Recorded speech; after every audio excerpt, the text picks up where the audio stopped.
तुम्ही कधी घालीन लोटांगण या प्रार्थनेमागचा खरा अर्थ काय आहे याचा विचार केला आहे का? आरती झाल्यावर लगेचच तुम्ही ती मंदिरात ऐकली असेल, घरी ऐकली असेल, सणांधी ऐकली असेल. तिची चाल खूपच मोहक आहे.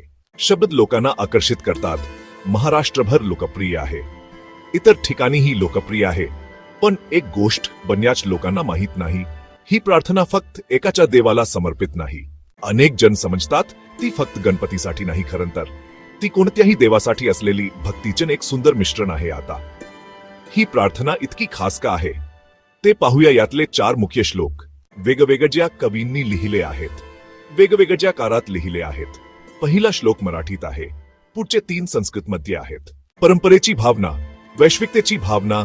5वा श्लोक तर श्लोकच नाहीये, तो खरं तर एक मंत्र आहे जो प्रार्थनेला एक आध्यात्मिक बळ देतो. मला खरंच आश्चर्य वाटतं की कोणत्याही श्लोकात गणपतीचा विशेष उल्लेख नाही, तरीही हा श्लोक गणपती आरतीनंतर म्हणणे ही एक प्रथाच बनली आहे. हीच आपल्या परंपरांची जादू आहे. त्या कशा विकसित होतात, त्या कशा मिसळतात आणि त्या पिढ्यानपिढ्या लोकांना एकत्र आणतात.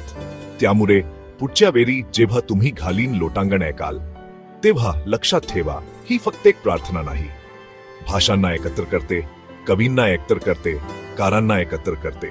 हे एक जिवंत उदाहरण आहे आणि कदाचित तुम्ही जेव्हा सोबत म्हणाल तेव्हा तुम्हाला आणखी जास्त जोडलेलं वाटेल. जर तुम्हाला हे मनोरंजक वाटलं तर खाली कमेंट करा आणि आपल्या परंपरांच्या गाभ्याबद्दल अधिक माहितीसाठी सबस्क्राईब करायला विसरू नका.